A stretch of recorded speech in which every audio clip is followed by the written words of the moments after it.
high-definition studios at Fox Charlotte. This is Fox News Rising. There's a lot of great stuff ahead. Is the value of your child's college education losing its worth after the bills stack up?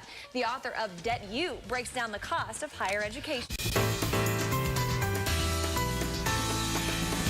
Good morning and welcome back to Fox News Rising. The time now is 8:13. For college kids, it's no secret the decisions they make today will cost them in the future, literally.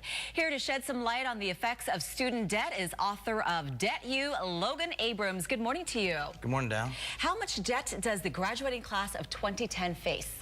Well, we don't know yet because they haven't graduated, but last year's class faced over $23,000 just in student loan debt, and that's just for the students. That doesn't factor in what the parents paid as well, so it's actually higher than that. And what about credit card debt? Because a typical person has about 7 or 8 credit cards in their purse. Or right. Yeah, the typical college student has between 3 and 5 credit cards and an average debt when they graduate of over $3,000, and that number has been continually going up for the past 10 years. And tell us about the premise of your book. What are you trying to get out to people?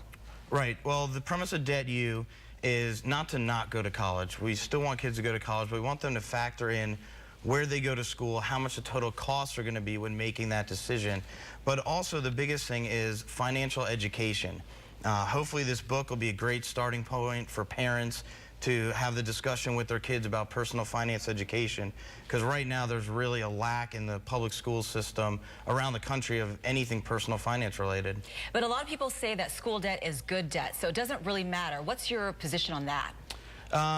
Yeah, traditionally college loan debt has been good debt, but right now the interest rates on student loan debts are actually higher than mortgages, and private loans can be 8–10%. So college debt isn't necessarily good debt. You really have to look at it just as you would any debt, but it can't no longer just make the premise that every student loan debt is good, because it's not the case. Do you find that the debt is dragging people down mentally when they graduate? They're not finding the jobs out there, and so they're discouraged?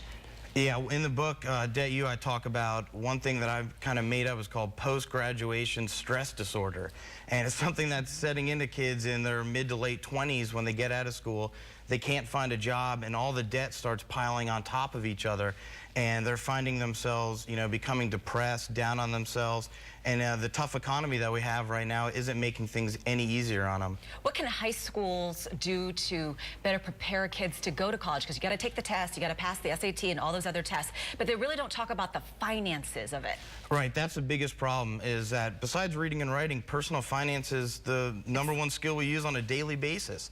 And for some reason, in most schools across the country, there's absolutely no time dedicated to it. So in Debt U, the main thing is education, education, education. And I want high schools to have a mandatory personal finance education class. They can also offer electives and stuff like that, but we got to start with education. A lot of people say follow your heart, study something that you'll love, because in the end you'll make the money anyway, so don't worry about it. But then other people say you got to learn a trade, a skill that's valuable, that people want to hire you. So how do you balance that out with doing something you want and then making money off of it? Well, I think we've kind of pushed the spectrum to everyone go to college, and it's not really the case. College isn't for everybody, but college is still something that most people can use to be successful as they grow up. So there's a balance that we need to educate people on in high school, that college isn't your only option. There are other options, like you said, trades and skills, and a lot of which pay very well in this economy. And what does the average person pay going into college? What's what's the fee usually? The college tuition? Yeah. It's in the mid $20,000 range, depending on private, public, state schools and whatnot. But the costs have been rising. The average college tuition has actually gone up over 100% in just 10 years. And starting salaries are up less than 20% over the same time. So that's kind of the crunch that kids find themselves in. And just really quick,